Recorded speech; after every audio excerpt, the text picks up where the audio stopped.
오늘 이 아침에 우리에게 주시는 말씀은 민수기 6장 22절에서 27절입니다.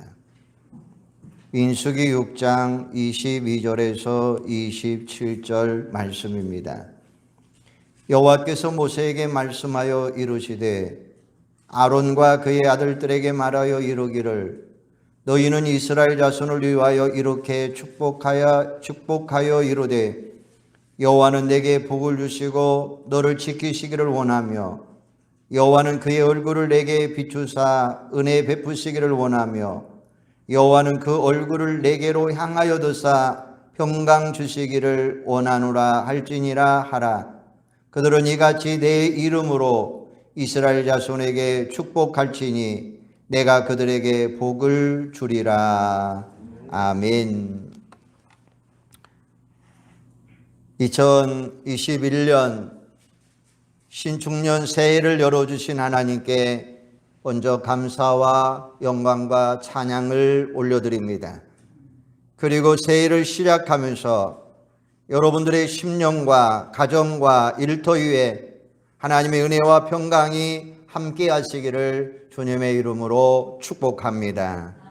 사람들은 누구나 다 복받기를 좋아합니다.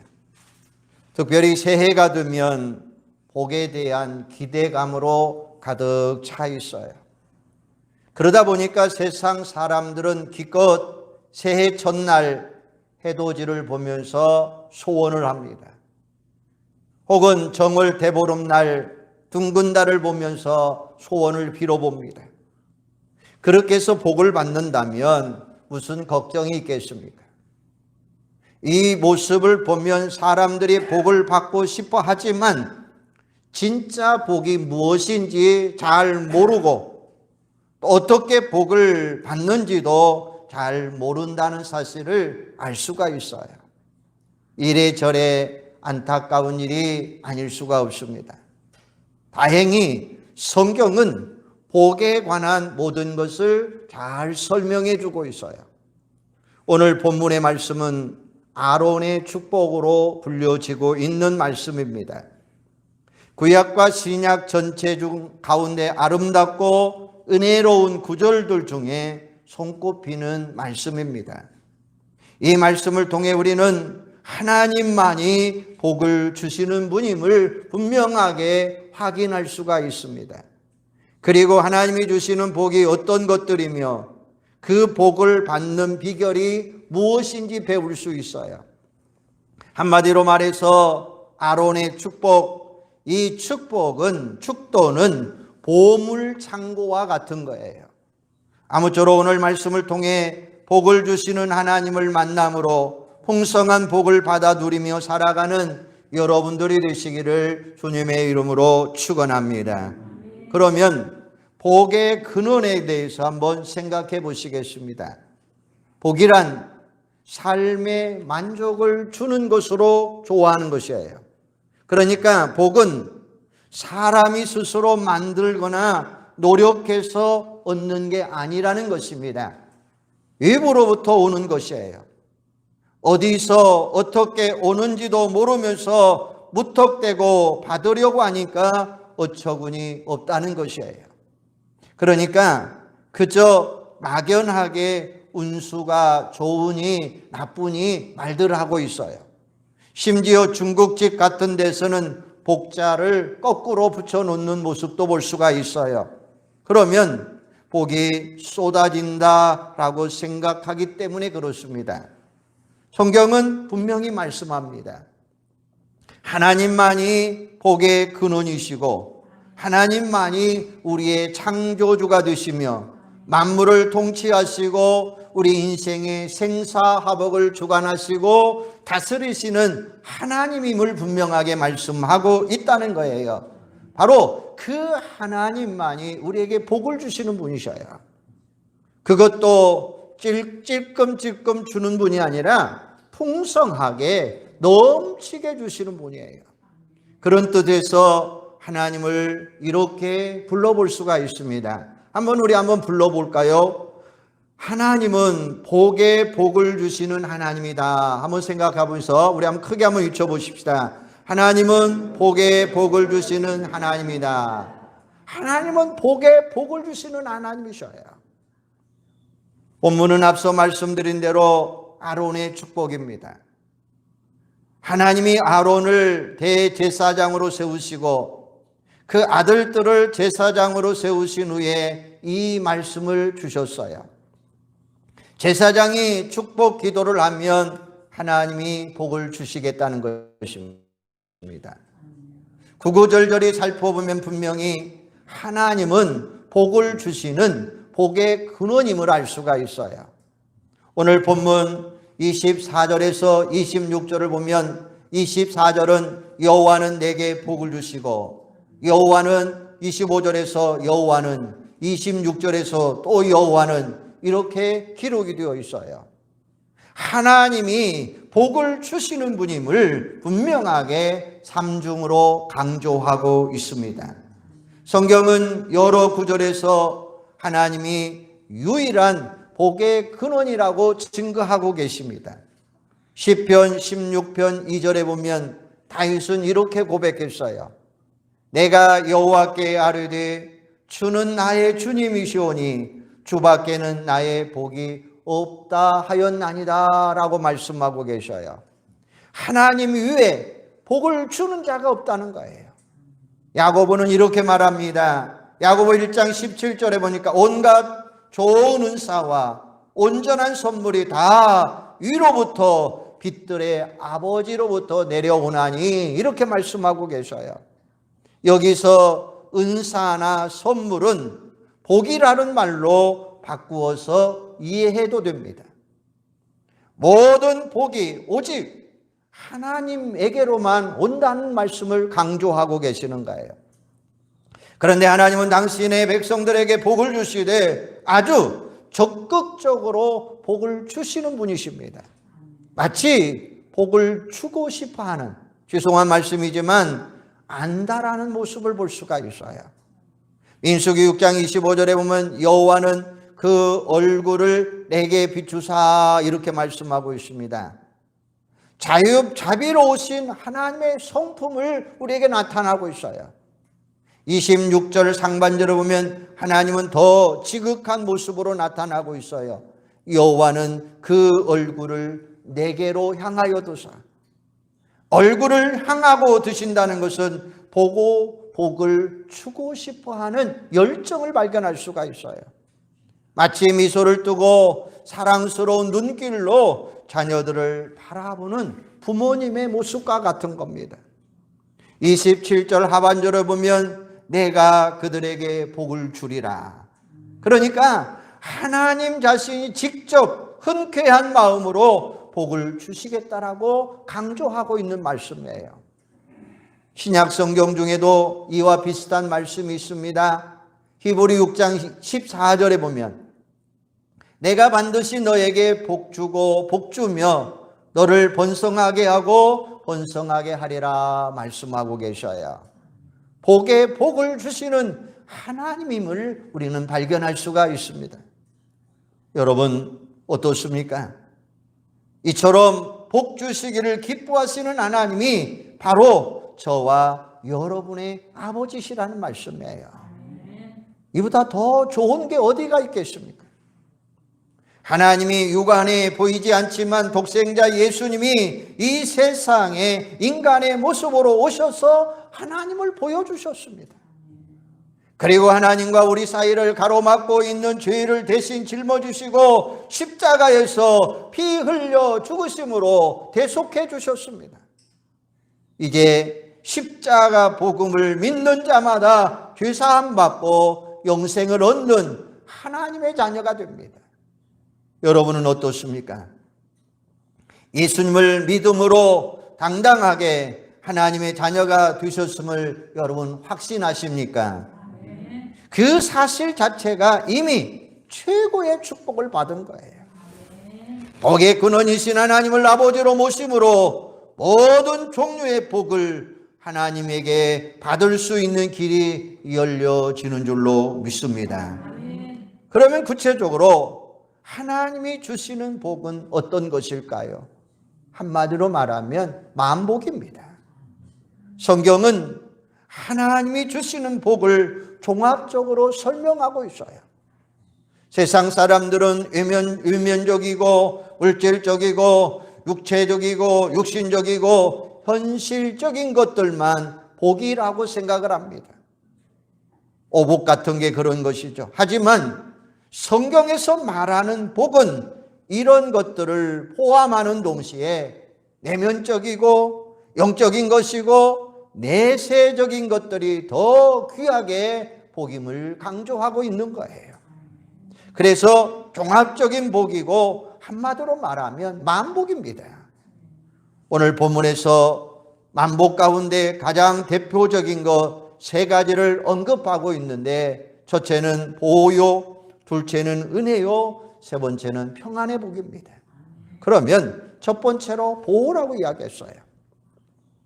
세상적인 복 개념만 갖고 있는 사람들이라 이게 무슨 대단한 복이라고 이야기할 수 있습니다. 하지만 잘 생각해 보면 이게 정말로 큰 복입니다. 우리가 세상에서 열심히 돈을 벌고 성공해서 높은 자리에 올라간다 해도 언제든지 망할 수 있고 떨어질 수 있어요. 우리의 원수 사탄은 어떻게 해서든지 우리를 망하게 하려고 하고 있습니다. 그리고 세에 살다 보면 얼마나 병 많고 탈 많고 사건 사고가 얼마나 많습니까? 그러므로 무엇은 많이 이루고 소유하는 것도 중요하지만 위험에서 보호받는 것 이상 소중한 거 없다고 하는 사실이에요. 오늘 본문 24절에 보면 여호와는 내게 복을 주시고 너를 지키시기를 원하며 라고 말씀하셨어요. 지키다라고 하는 단어는 히브리어로 샤마르인데 이 뜻은 가시로 울타리를 치다라는 뜻이에요. 옛날 가시 철망을 쳐서 보호하는 것을 우리 연상하면서 이해해 보시기를 바랍니다. 철두철미하게 보호하겠다라고 하는 의미를 가지고 있어요. 다윗은 위험천만한 순간을 많이 겪은 사람들 중에 한 사람입니다. 그런 경험을 한 후에 이렇게 노래하고 있습니다. 시편 34편 7절에 보면 여호와의 전사가 주를 경외하는 자를 둘러 진치고 그들을 건지시도다라고 말씀하고 계셔요. 하나님이 천사를 동원해서 여러분들을 지켜주시겠다라고 말씀하고 있는 거예요. 시편 121편 3절에 보면 여호와께서 너를 실족하지 아니하게 하시며 너를 지키신 이가 졸지 아니하시로다. 이스라엘을 지키신 이는 졸지도 아니하시고 주무시도 아니하시리로다. 할렐루야. 아멘. 하나님이 1년 365일 하루 24시간 분초마다 우리를 보호해 주시겠다라고 말씀하고 있어요. 험한 세상 살다 보면 별의별 일들 다 겪으면서 살아가는데 그 가운데 우리를 보호해 주신다는 말씀이에요. 이런 간증을 들어본 적이 있습니다. 남수단에서 사역하는 선교사님이 말라리아에 걸려서 사경을 헤매고 있었습니다. 파송교회 목사님에게 전도로 기도를 부탁하는데 마침 그때 목사님 옆에 그 교회의 성도가 있었는데 놀랍게도 참모총장 출신이었습니다. 그분이 옆에서 통화 내용을 듣고 있다가 파병 의무대에 요청을 해서 헬기로 후송을 해 주었다는 거예요. 그러므로 인해서 극적으로 치료받고 구사일생으로 회복되었다는 그런 간증입니다. 하나님의 보호하심이 이렇게 기기묘하다는 것이에요. 예수님은 또 이렇게 말합니다. 요한복음 10장 28절에 보면 내가 그들에게 영생을 주노니 영원히 멸망하지 아니할 것이요 또 그들을 내 손에서 빼앗을 자가 없느니라. 그들을 주신 내 아버지는 만물보다 크심에 아무도 아버지 손에서 빼앗을 수 없느니라. 할렐루야. 예수님의 손과 아버지의 하나님의 손은 능력의 손이라고 하는 말씀이에요. 이 세상 살아갈 동안 사단과 원수들이 아무리 우리를 공격한다 할지라도 그 큰 능력으로, 권능으로 우리를 보호해 주시겠다라고 말씀하고 있는 거예요. 그러므로 우리가 결국 승리하고 천국에 들어간다는 것입니다. 아무쪼록 험한 세상을 살지라도 하나님이 주시는 보호의 복을 받음으로 늘 승리하는 2021년 한 해가 되기를 주님의 이름으로 축원합니다. 두 번째는 은혜입니다. 25절에 보면 여호와는 그의 얼굴을 내게 비추사 은혜 베푸시기를 원하며, 은혜는 히브리어로 행인데 동사 하나에서 나온 단어예요. 하나는 원래 윗사람이 아랫사람에게 상처를 기울인다 이 말이에요. 그러니까 높은 자가 낮은 자에게 호의를 베푸는 거, 이게 바로 은혜예요. 우리가 하나님의 은혜가 없이는 살아갈 수 없습니다. 무엇보다도 하나님은 우리의 영혼을 죄에서, 사망에서 구원해 주시고 영생을 주시는 분이에요. 이게 특별한 하나님의 은혜예요. 그런데 우리 육신의 생존을 위해 필요한 모든 것을 때를 따라 공급해 주시는 거예요. 이거를 일반적인 은혜라고 합니다. 우리는 그것도 모르고 믿음이 없어서 맨날 염려하고 불평하고 살지만, 하나님이 필요한 만큼 공급해 주심을 느끼면서 살아가시기를 바랍니다. 앞으로도 동일하게 은혜로 공급해 주실 줄로 믿습니다. 우리 찬송가 가운데 많은 작사가가 있습니다. 그 가운데에 파니 크로스비라고 하는 사람의 이야기입니다. 그녀는 생후 6주 만에 눈병을 앓다가 실명을 합니다. 다행히 예수님의 은혜를 깊이 체험한 후에 늘 감사하며 찬송시를 써요. 95세까지 장수를 했고 9,000편의 찬송시를 썼습니다.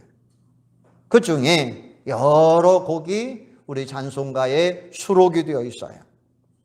그녀가 얼마나 감사하며 살았는지 심지어 이런 고백을 하고 있습니다.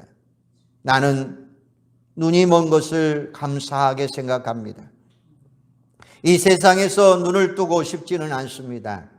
왜냐하면 천국에 들어가서 눈을 뜬 후 제일 처음으로 주님을 보고 싶기 때문입니다 라는 간증이에요. 그녀가 이렇게 고백하기까지는 숱한 체험을 했고 숱한 고난을 당했어요. 무명 시절 시각장애로 고통스러웠지만 그에게는 더 큰 고난은 가난이었습니다. 한 번은 그 당시 돈으로 $5 얼마나 필요했는지 몰라요. 그녀는 하나님 앞에 무릎을 꿇고 기도합니다. 그런데 잠시 후에 초인종이 울리면서 문을 열고 들어오는 사람이 있습니다. 당신이 찬송가 가사를 쓰신 분, 당신의 소문을 듣고 만나고 싶어서 왔습니다 라는 사람이었습니다. 그렇다고 대답하니까 악수를 하고 인사를 하면서 손에 뭔가를 쥐어주는 거예요. 나중에 알고 보니까 정확하게 $5였습니다. 소름이 끼칠 정도로 하나님이 은혜를 베풀어 주신 거예요. 그 감동으로 찬송시를 쓴 게 있는데 그게 바로 찬송가 384장이에요. 특별히 2절을 그녀는 이렇게 노래하고 있습니다. 나의 갈 길 다가도록 예수 인도하시니 어려운 일 당한 때도 족한 은혜 주시네. 나는 심히 고단하고 영원 매우 가라나 나의 앞에 반석에서 샘물하게 하시네. 그렇습니다. 하나님은 그때마다 족한 은혜로 우리에게 채워주시는 하나님이에요. 사도 바울은 로마서 8장 32절에 보니까 자기 아들을 아끼지 아니하시고 우리 모든 사람을 위하여 내어주시니가 어찌 그 아들과 함께 모든 것을 우리에게 주시지 아니하겠느냐라고 말씀하고 계셔요. 우리를 구원하시고 자녀 삼기 위해 독생자 예수 그리스도를 십자가에 내어주신 하나님이 무엇을 아끼겠느냐라는 것입니다. 필요한 것을 무엇이든지 주겠다라는 것입니다. 혹시 주어지지 않는다면 굳이 필요하지 않아서, 혹은 연단을 위해서, 혹은 좋은 타이밍을 맞추기 위해서 늦추실 뿐이다라는 말씀이에요. 그러므로 부디 족한 은혜 주시는 하나님 앞에 감사하며 승리하는 2021년 한 해가 되시기를 주님의 이름으로 축원합니다. 세 번째는 평안이에요. 26절에 보니까 여호와는 그 얼굴을 내게로 향하여 두사 평강 주시기를 원하노라 할지니라 라고 말씀하셨어요. 평강은 평안이나 평화로운 말과 같은데 히브리어는 샬롬이라는 말씀이에요. 하나님이 주시는 평안은 특별합니다. 그래서 요한복음 14장 27절에 보면 평안을 너희에게 끼치노니 곧 나의 평안을 너희에게 주노라. 내가 너희에게 주는 것은 세상이 주는 것과 같지 아니하리라. 너희는 마음에 근심하지도 말고 두려워하지도 말라라고 말씀하고 계셔요. 세상이 주는 것은 일시적이고 육신적이에요. 겨우 안락함이나 편리함 수준이에요. 그런데 하나님이 주시는 평안은 영원하고 신령한 거라는 것이에요. 환경과 조건을 초월하는 것입니다. 심지어 위기 상황에 처하거나 환난을 당해도 그 가운데서 평안을 누리는 것입니다.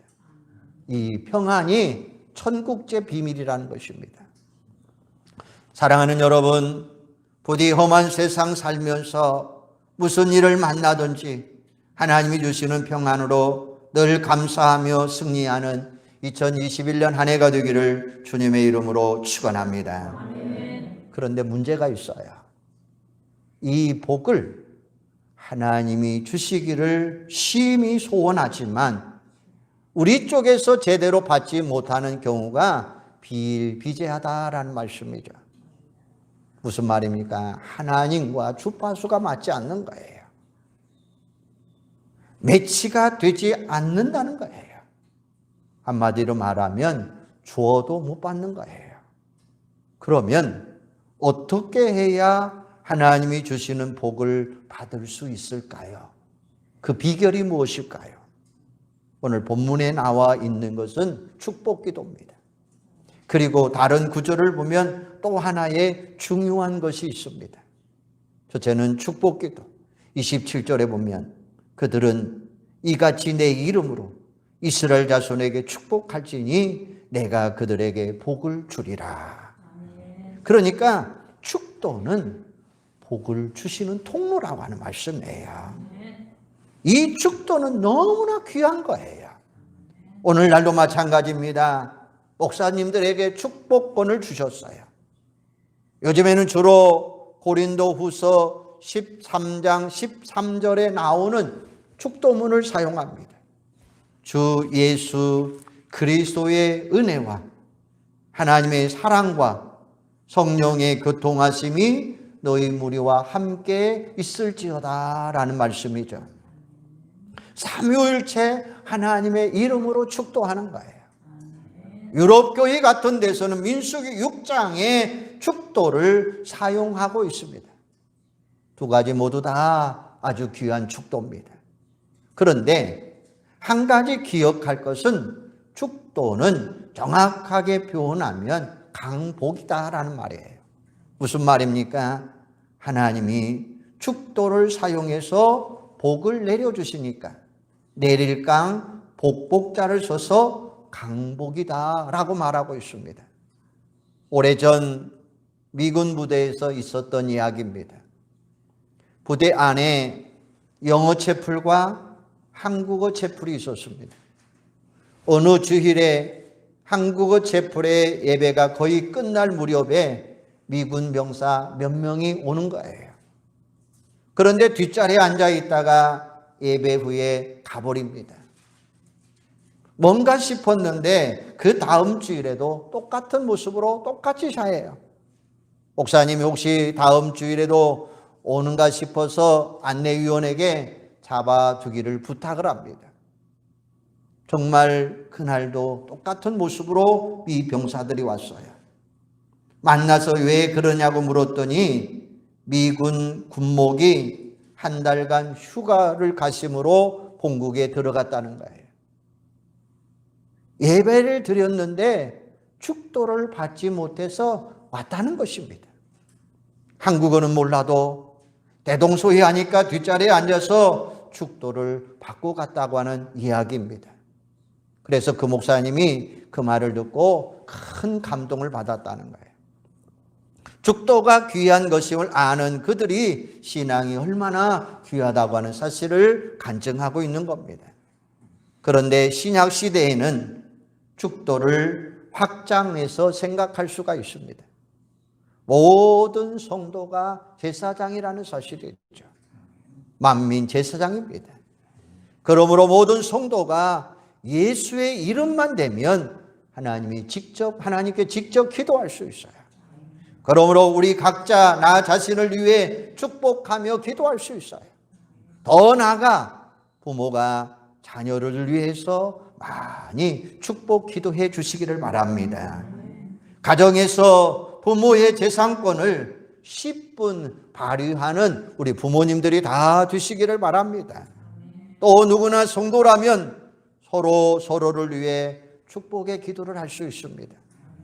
목사의 공적인 축복과는 달라도 하나님이 얼마든지 그 축복 기도를 통해서 복을 주시는 것을 발견할 수가 있어요. 히브리 4장 16절에 보면 그러므로 우리가 긍휼하심을 받고 때를 따라 돕는 은혜를 얻기 위하여 은혜의 보좌 앞에 담대히 나아갈 것이니라 라고 말씀하셨어요. 필요할 때마다 언제든지 기도하시면 하나님은 복을 주신다고 하는 말씀이죠. 그러므로 공적인 예배에도 사적인 기도 시간에도 축복 기도를 활용하심으로 하나님이 주시는 복을 풍성하게 받아 누리는 여러분들이 되시기를 바랍니다.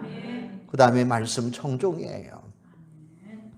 시편 128편 1절에 보면 여호와를 경외하며 그의 길을 걷는 자마다 복이 있도다라고 말씀하셨어요.